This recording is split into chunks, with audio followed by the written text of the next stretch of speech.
Hello जी, welcome back to my YouTube channel from Pakistan. Premanand Maharaj की एक और वीडियो मैं लेकर आया हूं। और आपको पता है मैं उनकी मोटिवेशनल वीडियोस पर रिएक्ट करता हूं। और ये ज़्यादातर वीडियोस आप लोगों की तरफ से ही होती हैं। आप लोग ये मुझे कहते हो कि ये वीडियो देखो। तो इस वीडियो को शुरू करने से पहले मैं आपसे ये रिक्वेस्ट करूंगा कि अगर आप कोई वीडियो मेरे साथ मिलकर देखना चाहते हैं, आप चाहते हैं कि आपकी कोई बताई हुई वीडियो पर मैं रिएक्ट करूं, तो आप मुझे कमेंट बॉक्स में कोई इंटरेस्टिंग वीडियो बता सकते हैं। हाँ, मेरे इस चैनल पर ज़्यादातर वीडियोस ट्रैवल के रिलेटेड, लोगों के रिलेटेड, फेस्टिवल्स और क्या डेवलपमेंट और ये सारी चीज़ें ये इवेंट्स के रिलेटेड ही होती हैं। तो अगर आप मुझे इस तरह की वीडियोस ज़्यादातर रिकमेंड कर सकें तो बेहतर होगा, क्योंकि मैं दूसरी मतलब सॉन्ग्स या उन चीज़ों के ऊपर रिएक्ट अभी नहीं करता हूँ। ठीक है, तो अगर हमने ये अपना एक नीश बना रखा है तो हम इस पर रिएक्ट करेंगे और मुझे लगता है कि आप लोग इसे पसंद भी करोगे। हमारा एक जो ऑडियंस बन रही है ना, तो ये एक अच्छी समझदार किस्म की ऑडियंस बनेगी फिर। तो आई होप मुझे आप अच्छी अच्छी वीडियोस रिकमेंड करेंगे जो इंटरेस्टिंग भी होंगी और कुछ सीखने को भी मिलेगा और मज़ा भी आएगा। तो इसलिए आप मुझे ये बताएंगे तो मैं उन पर रिएक्ट करता रहूँगा। अगर आपने इस चैनल को अभी तक सब्सक्राइब नहीं किया तो सब्सक्राइब लाजमी कर रहे हैं, क्योंकि इस तरह की वीडियोस ही आपको यहाँ पर मिलती रहेंगी और बैक टू बैक मिलती हैं। चलते हैं, ज़्यादा टाइम ज़ाया नहीं करते, सीधा वीडियो की तरफ चलते हैं और देखते हैं कि आज की मोटिवेशनल वीडियो में हमें क्या सीखने को मिलता है। लेट्स स्टार्ट द वीडियो जी आपने टुगेदर। पहले भी मेरे को कहा था नाम जप करने को, तो मैं कर रहा था। लेकिन महाराज जब भी कर रहा था, मैं नहीं आना कर रहा हूँ। अभी भी कर रहा हूँ मैं। हाँ, महाराज लेकिन नहीं लगना। जैसे प्राणपन से लगा जाता है, ऐसे थोड़ी मन को परास्त करना कोई खेल है। जब तक वो मुझे तो टेंशन होता रहता है जो कौन सा टेंशन, खाली जगह टेंशन, भरी जगह तो टेंशन कहाँ। जैसे महाराज जैसे मैं 2 साल से कोटा में तैयारी कर रहा हूँ। अभी 2 साल से नहीं हुआ, अभी ये तीसरा साल, इस बार भी नहीं होगा तो क्या होगा? कुछ नहीं, वही एक क्षेत्र है। इसका मतलब इसके बाद शरीर छोड़ दे। या ऐसे मूर्खतावत बच्चे तो अपने शरीर का आघात कर लेते हैं। हर एक जगह हम परास्त हो गए तो क्या हमारा जीवन ही नहीं रहा? हम पढ़ाई नहीं पढ़ पाए, हम ग्रेजुएट नहीं हुए तो हमारा जीवन नहीं हुआ। क्यों नहीं महाराज? मेरा मतलब है कि नाम तक छूट जाता है। जैसे टेंशन होता है, कल एग्जाम है, क्या होगा, ये होगा। टेंशन क्यों लेते हैं यार? समय से पढ़ो और भगवान का स्मरण करो और आएगा तो पढ़ाई के अंदर ही। बच्चा अगर ब्रह्मचर्य ठीक है और आप नाम जप कर रहे हो तो एक बार सुना दिया जाए हमको तो हमारे दिमाग में टेप हो जाएगा। स्मृति ब्रह्मचर्य में वो पवित्र स्थिति है। तभी तो हम कह रहे हैं आज के जो बच्चे हैं ना, ब्रह्मचर्य का नाश करते हैं, स्मृतिहीन हो रहे हैं। अब डर लगता है परीक्षा से। ऐसे फेल हम कैसे हो जाएंगे? अगर हमसे चूक हुई है और हम फेल हो जाते हैं तो बर्दाश्त है, अगली बार हम फिर और पढ़ाई पढ़ेंगे, अगली बार हम और हिम्मत करेंगे। हम भगवान के अंश से हारने वाले नहीं हैं। ये बिल्कुल किसी भी बच्चा के मन में नहीं रहना चाहिए फेल हो गए तो क्या होगा, क्या हो गया, यही जिंदगी है, इतनी जिंदगी है। आप विचार करो, भगवान ज्ञान समुद्र, जब उनसे हम जुड़े हैं तो हर ज्ञान, हर व्यवस्था कि अगर विद्यार्थी परास्त हो जाता है पढ़ने में तो जीवन नष्ट करने की नहीं सोचना। एक जीवन ऐसा है जो जगत में प्रकाशित हो जाएगा। भगवान के आश्रित हो, कोई व्यापार कर लो, हम एक नौकरी कर लेंगे, अपने जीवन को थोड़ी नष्ट करेंगे। हम छोटे से छोटा कार्य कर सकते हैं और भगवान हमारे साथ है तो बड़ाई उनके हाथ में, वो बड़ा करा दे। जिसको बड़ा बना देते ना, भगवान है। मच्छर को ब्रह्मा बना दे, ब्रह्मा को मच्छर बना दे, मूर्ख को विद्वान कर दे, विद्वान को मूर्ख कर दे, एक क्षण की बात है। तो ये भरोसा तो बना रहना चाहिए ना। हर जगह फेल है लेकिन एक जगह पास है। हे भगवान मैं आपका हूं, वो उठाएंगे, वो आपको प्रकाशित करेंगे। बिल्कुल परास्त होने की बात नहीं है। और दिमाग में प्रसन्नता रखो, जो होगा मंगलमय होगा। भगवान मंगल भवन है, मैं उनकी शरण में हूं। अब हमारा अमंगल नहीं हो सकता। समझ रहे हो? टेंशन किस बात की? टेंशन के टेंशन बन जाओ तो भगवान के दास हो यार। जैसे श्री जी को भी रोज बोलता रहता हूँ, इस बार हो, क्या? इस बार पास हो जाओ 2 साल से। नहीं, ये भी हम नहीं कहते, ये भी हम नहीं कहते। फिर टेंशन की टेंशन नहीं बनोगे, फिर टेंशन बन जाएगी तुम्हें। है ना? नहीं, पढ़ाई पढ़ रहा हूं, नाम जप कर रहा हूं, तुम्हारी गरज हो तो पास कर देना, तुम्हारी गरज हो तो पास कर देना। नहीं, जहां रखोगे जैसे रहोगे वैसे रहूंगा और आपको पुकारता रहूंगा, आपका स्मरण करता रहूंगा, माया पर विजय प्राप्त हो जाएगी। अपने करने से कितना मुड़ पाएंगे, और वो जब गोद में लेके उड़ेंगे तो बहुत ऊंचाई पे चढ़ जाएंगे। इस पर ध्यान रखना। अपने भगवान के भरोसे उन्नति ही उन्नति। बड़ा प्रसंग, बड़ा उदाहरण युक्त है। एक राजा केरल के थे, उनका नाम धर्मात्मा था, धर्म के पूर्ण रक्षक। अन्य 4-5 राजाओं ने मिलकर चढ़ाई कर दी और उनको पता नहीं था। धार्मिक राजा थे, उनको पता नहीं था। और उनके संतान हुई थी, उस संतान का नाम रखा गया था चंद्रहास। पूरे राज्य में आनंद छाया हुआ था, आक्रमण चारों तरफ से हो गया और भगवान का भजन करने वाले थे। अब पराजित तो होना ही पड़ेगा, क्योंकि चारों तरफ से बैरी राजा हैं और पहले से सूचना होती तो तैयारी होती। अचानक आक्रमण, मारे गए, वो राजा मारे गए। अब रानी ने देखा कि पूरे महल पर आक्रमणकारी आ गए, तो दासी से पैर पकड़ा और कहा, तू ही बचा सकती मेरे बेटे को, भगवान तुझे सामर्थ्य दे। और महल में काट मार मचाए हुए थे, कोई भी वंश का नहीं बचना चाहिए। हम्म। दासी ने बहुत प्रवीणता की और टोकरी में, जिसमें दोना पत्तल डाले जाते हैं, ऐसे डालकर नीचे बालक चंद्रहास, और निकली। सैनिकों का क्या है, तो ऊपर से ऐसे दिखाया दोना पत्तल, उनका निकलने दो, ये तो दासी है। राज परिवार का कोई नहीं बचना चाहिए। सब रानी, सब पूरा परिवार मार डाला। वो भाग करके हम्म। दूसरे राज्य में पहुंची। बहुत प्रवीण थी, दासियां बहुत प्रवीण होती हैं। तो धृष्ट बुद्धि नाम के जो उस राज्य के मंत्री थे, उनकी शरण में गए, उसको राजकुमार बचाना था। तो उसने स्पष्ट कहा, मैं केरल के राजा की दासी हूं और ये मेरा पुत्र है, मैं हर कार्य में प्रवीण हूं, आप चाहे जिस दास्ता में रख लें। उस मेरे राज्य में सब विध्वंस हो गया, ये नहीं बताया कि राजकुमार है, मेरा पुत्र है और मैं इसकी रक्षा करना चाहती हूं आपकी शरण में रहकर। उन्होंने कुछ परीक्षाएं ली, तो दासी कला में तो प्रवीण थी, उसे दासी बना के रख लिया। और वो बालक राजमंत्री के घर में। भगवान जिसकी रक्षा करते हैं, ध्यान से सुनते रहो, भगवान किस हालत में पहुंचा दिया कि बिल्कुल मिटिया मेट। अब देखो उनकी उन्नति। अब एक दिन दृष्ट बुद्धि की पुत्री थी, उसका नाम था विषया। वो उसका जन्मदिन उत्सव मना रहे थे, तो बड़े बड़े विद्वान सब आए हुए थे। तो पुत्री का हाथ दिखाया, तो विद्वानों ने ऐसे रेखा देखी और वो लड़के को देखा खेलते हुए, चंद्रहास जी को। तो उनका, इसका पति तो ये होगा। एकदम अपमान लगा ना, राज्य मंत्री और उस दासी पुत्र। तो उस समय तो कुछ नहीं बोला, जो सब सभा गई, सो जल्लाद बुलाए और कहा, इसको काट के फेंक दो जंगल में जाके। अब दासी की क्या चाल, अब वहां दासी को पता भी नहीं चल पाया, चंद्रहास जी को गायब कर दिया। अब चंद्रहास जी को जंगल में ले गए और उनको देवर्षि नारद जी ने, जब यहां दासी पुत्र बन करके रह रहे थे, तो एक छोटा सा शालिग्राम दिया था। कहा था, मुख में रखे रहना, चरणामृत पान करते रहना और कृष्ण कृष्ण कृष्ण ऐसा बोलते रहना। जो भगवान का भजन करने वाले पिता थे, उसी के प्रभाव से देवर्षि नारद जी ने चंद्रहास जी को नाम का उपदेश किया।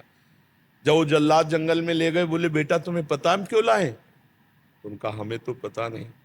तो उनका, तुम्हें मारने लाए हैं, मंत्री का आदेश है। तो उनका, हमने कोई गलती की है क्या? तो उनका, नहीं, उनका आदेश है और हम जल्लाद हैं, हमारे दया है नहीं, पर तुम्हें देखकर ऐसा लगता है कि क्यों मारूं, पर तुम्हें छोड़ दूंगा तो हमारी नौकरी चली जाएगी, हमें फांसी में चढ़ा देंगे। मैं मारूंगा नहीं तुम्हें। तुम्हारे, उन्होंने देखा तो 6 अंगुली थी, 1 अंगुली काट ली और कहा, ये राजा को दिखाऊंगा जाके कि तुम्हारा वध कर दिया, पर तुम यहां से भाग जाओ। तो काटने से खून निकला, वो वहीं मूर्छित होके गिर गए। कृष्ण कृष्ण कृष्ण कृष्ण कृष्ण, और वो जल्लाद वापस अंगुली दिखाए कि मैं उनको मार डाला। हुमा नाम का एक पंक्षी होता है पहाड़ में, वो परम पवित्र, अगर अपने पंख कर ले तो राजलक्ष्मी उसके चरणों में आ जाए। वो आकर के बैठ गया चंद्रहास जी के ऊपर। हुमा नाम का पंक्षी ये पहाड़ों में होता है, तो भगवत प्रदत्त किसी भाग्यशाली के ऊपर उसका। अब वो अपनी छाया में, उनका वो मूर्छित बेहोश, कोई जंगली पशु ने अटैक नहीं किया चंद्रहास जी पर। इतने में चंदनवती नाम के राज्य का छोटा राजा, दृष्ट बुद्धि जो बादशाह के मंत्री थे, उनके यहाँ वो कर देने जा रहा था। उसने बहुत आराधना की थी, लेकिन पुत्र नहीं हुआ था। तो रास्ते में दृष्टि गई कि हुमा नाम का पंक्षी किसको घेरे हुए। तो जब गए तो देखा चंद्रहास जी, सुंदर राजकुमार और अंगुली कटी हुई। तुरंत पट्टी बांधी और लेकर के वापस चले गए। वहां नहीं गए कर देने, बड़ा उल्लास मनाया कि भगवान ने तो, हमने इतनी आराधना की, हमारे पुत्र नहीं हुआ लेकिन भगवान ने पुत्र दिया, मैं इसे राजकुमार पदवी देता हूं। छोटा राजा अपने राज्य का राजकुमार बना करके पालन पोषण किया और 10 वर्ष हो गए, वो कर देने नहीं गया बादशाह के यहाँ। तो बादशाह ने दृष्ट बुद्धि से कहा, चंदनवती नगर का राजा कर देने नहीं आया, जाओ यदि वहां सम्मान पूर्वक कर दे तो ठीक है, नहीं उनका विनाश कर दो। मंत्री पूरे परिकर सहित आक्रमण किया। चंदनवती राजा का ऐसा वैभव था कि जब से चंद्रराज जी उनके यहाँ राजकुमार बने उनको डर ही नहीं था, क्योंकि चंद्रराज जी भगवान का भजन करने वाले। दृष्ट बुद्धि नजदीक आया और कहा कर दे दो, नहीं तो युद्ध करो। तो उनका वैसे युद्ध की जरूरत नहीं, पर हम तुम्हें कर नहीं देंगे, हम समर्थ राजा हैं। चंद्रराज जी ने इशारा किया कि विरोध नहीं। चंद्रराज जी ने कहा कि हम स्वयं कर देने के लिए तैयार हैं, आप शांत रहिए। उसकी दृष्टि में दृष्टि मिली, उसने ये वही बालक है, क्योंकि नेत्र इसके वही हैं जो उनके घर में रहा था दासी पुत्र बल करके। तो चंदनवती के नरेश से कहा कि तुमने इस बालक को कहाँ पाया? तो उन्होंने पूरी बात सुनाई। तो उन्होंने कहा, अरे फिर तो जो प्रारब्ध है वो होके रहेगा, ये मेरी बेटी का दूल्हा, अरे इसको मैं दूल्हा नहीं बनने दूंगा। उसने कहा मैं कर माफ करता हूं, केवल तुम एक बार बादशाह के सामने जाओ, पहले तुम नगर में जाओगे हमारे घर, वहां तुम्हारा स्वागत होगा और इसके बाद तुम बादशाह के पास जाओगे। तो स्वीकार है। राजा को मना लिया चंदनवती नरेश को कि महाराज आप चिंता मत कीजिए। और पहले था कि अगर पत्र लिख दिया जाए तो जिसके लिए लिखा जाता था, धर्म कहता था बीच में खोल के नहीं पढ़ना, उन्हीं के वध के लिए उन्हीं को पत्र लिखा। और उनके जो बेटे थे उनको लिखा कि बेटा ये पुरुष जिसको मैं भेज रहा हूं, जाते ही विष दे दिया जाए, जाते ही भोजन में विष, हलाहल तुरंत मर जाना चाहिए। तो उन्होंने ऐसे खोस लिया मुकुट के साइड में और गए। भगवान की इच्छा, उस दिन उपवन में उन्होंने अपना घोड़ा रोका कि थोड़ी देर बाद चले जाएंगे उपवन में। और उपवन था वो राजकुमारियों का, और उसमें आई थी उनकी बेटी जिसका नाम था विषया। खेल खेल में देखा कि कोई राजकुमार ऐसे विश्राम कर रहा है मेरे राज्य में। नजदीक गई, चिट्ठी देखी, चिट्ठी निकाली, खोली, लिखा था कि जाते ही विषया विष दे देना, जाते ही विष दे देना। पिताजी की बुद्धि खराब हो गई, इतना सुंदर राजकुमार इसको विष दे देंगी। उसका नाम विषया था, तो विष के आगे केवल या बनानी थी, तो काजर की रेख से जो दूब का ऐसे लेके वैसे काजर करके या बना दिया विषया। जाते कुछ बिना बेचारे जाते ही विषया दे दे, और बस खोज दिया, चली गई। देखो भगवान का विधान। अब वो जब जगे तो वहां गए, तो जो दृष्ट बुद्धि का पुत्र था बड़ा धर्मात्मा था, उसने आदर सत्कार, उनका पिताजी ने आपके पत्र दिया। जो पत्र देखा तो उन्होंने कहा पंडितों को बुलाओ, तुरंत ब्याह करो। पिताजी का आदेश, जाते ही विषया दे देना। अब बेटी से ब्याह हो गया, 2-4 दिन हुए, कोई सूचना नहीं पहुंची। तो दृष्ट बुद्धि ने कहा मामला क्या है? वो जब लौट के आए तो बड़ा पूरा नगर सजा था, उत्सव हुआ। उनका क्या उत्सव? बोले आपकी बेटी का ब्याह हो गया। किससे? बोले आपने राजकुमार भेजा था। अब उनको समझ में आया कि प्रारब्ध इतना बलवान होता है। जब घर के अंदर गए तो देखा बेटी, और तो उसने कहा तुम्हें जिंदा तो नहीं रहने दूंगा। मन में सोचा चाहे बेटी भी दवा रहे। 4 जल्लादों को बुलाया और कहा देवी के मंदिर में जाओ। और उसे कहा बेटा अब तो दामाद हो गए हो तुम, पहला पूजन हमारे यहाँ देवी का होता है, अकेले जाया जाता है। उनको भय तो था नहीं, भगवान के तो भक्त थे। बोले आप पूजन करके आओ, बहुत प्रसन्नता हुई कि आप जैसा दामाद। और अंदर से जल रहा था, और उधर 4 जल्लाद लगा दिए देवी के मंदिर में। अभी अकेले देवी के मंदिर में, और इधर जो बादशाह था, बादशाह से पंडित लोग विचार के कह रहे कि इस समय यदि आप राजगद्दी पर बैठेंगे तो अकाल पड़ जाएगा, आपका विनाश हो जाएगा। इस समय कोई दूसरा तत्कालीन राजा होना चाहिए, कुछ क्षण के लिए ही चाहे। तो उनका कौन हो सकता है? तो वहां दृष्ट बुद्धि के जो बेटे थे वो वहां किसी कार्य से, उन्होंने कहा हमारे जीजा ऐसे हैं, बड़े तेजस्वी प्रतापवान, आप देखेंगे तो उनका इसी समय लाओ। तो वो दौड़े, पूछा कि कहाँ है? बोले देवी पूजन करने गए, बाहर से ही पता चला। वो दौड़ के गए और बोले देवी पूजा हम कर लेंगे, तुम जाओ। बादशाह बुला रहा है। अब ये जो ही मंदिर पहुंचे सो काट के फेंक दिए गए, और वो बादशाह के पास गए, बादशाह ने तत्काल ताज रख दिया। दृष्ट बुद्धि को बुलाया कि नए राजा के स्वागत के लिए आप आइए। अब वो तो बादशाह है, सामने जो ही पहुंचे तो दृष्ट बुद्धि कांप गए। इशारे से पूछा कि हमारे पुत्र कहाँ हैं? बोले देवी पूजन। अरे बोले वो तो मार डाला गया होगा। पता लगा तो मार डाला गया। तब वो जाको राखे साइया मार सके न कोई, बादशाह बना ना। अगर भगवान रक्षक, भगवान जिताने वाले तो कोई परास्त नहीं कर सकता। हर विधान उल्टा होता चला जाता है। अगर भगवान से विमुख हो तो चाहे जितनी उन्नति हो, उसका परिणाम कुछ नहीं होगा। या हम मर जाएंगे, सब छूट जाएगा। नाम भगवान का, वास्त्र भगवान का, वो उठाते हैं तो उठाते चले जाते हैं ना।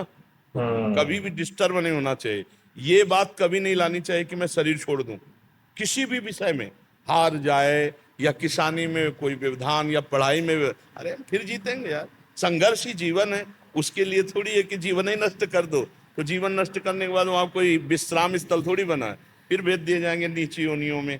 क्या क्या कष्ट होता है। आप देखो ना, ये मुर्गा मुर्गी बकरा बकरा जीवात्मा तो लोग कैसे जिंदा भूंज रहे हैं। कितना दया खत्म हो चुकी है। जिंदा भूंज रहे हैं, खा रहे हैं, शरीर बढ़ा रहे हैं, मरेंगे, नरक जाएंगे।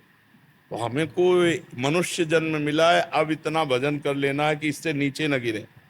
अगर चांस मिले तो पुनः मनुष्य बने और धर्म पूर्वक अपने राष्ट्र की सेवा करें, समाज की सेवा करें, भगवान का भजन करके जीवन पवित्र बनाएं। महाराज जी आपने मतलब वाह। तो कैसी लगी आपको ये वीडियो?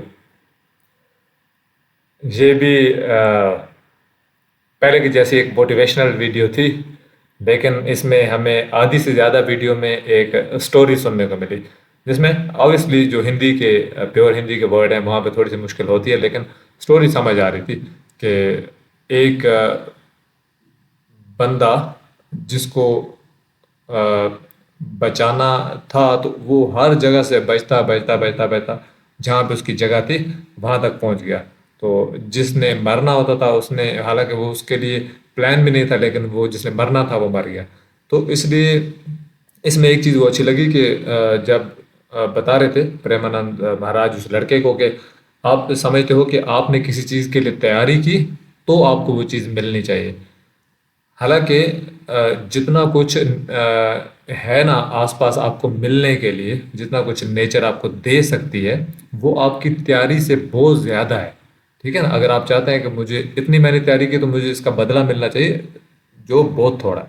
ठीक है ना। इसलिए वो कह रहे थे कि आप अपना ध्यान रखें, जिससे मांगा जाता है तो आपको वो उससे बहुत कुछ ज़्यादा दे सकता है। बट आपको ये भरोसा रखना है कि जो मेरे लिए बेहतर है मुझे वो मिल जाए, और अगर मेरे लिए कुछ बेहतर नहीं है तो ठीक है, मैं अपनी ज़िंदगी ख़त्म करने वाला नहीं हूँ, या मैं ये नहीं कहूँगा कि बस इसके बगैर मेरी ज़िंदगी है ही नहीं।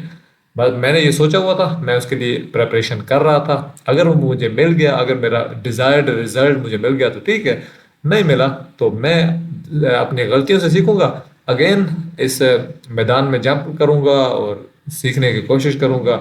जितना ज़्यादा मैं अपना एफर्ट लगाऊंगा, अगर मेरे लिए बेहतर हुआ तो मुझे मिल जाए, नहीं बेहतर तो मुझे उसे बचा लिया जाए। तो ये सारी बातें आपने सुनी, जो अगेन आपको थोड़ा सा मोटिवेट कर देती हैं। आपके नज़र में इस जैसी मज़ीद वीडियोस हो तो आप मुझे बता सकते हो इस चैनल पर। जैसे मैंने बताया कि ट्रैवल, पीपल, फेस्टिवल और डेवलपमेंट और मोटिवेशनल, इस तरह की जितनी भी वीडियोस होती हैं उनके ऊपर हम रिएक्शन बनाते हैं वीडियोस। और अगर आप इस तरह की वीडियोस को पसंद करते हैं तो मेरे चैनल पर सब्सक्राइब करते हुए जाइएगा, और इस वीडियो को लाइक करना बिल्कुल ना भूलें। तो मैं मिलूंगा आपसे नेक्स्ट वीडियो में, तब तक के लिए बाय बाय।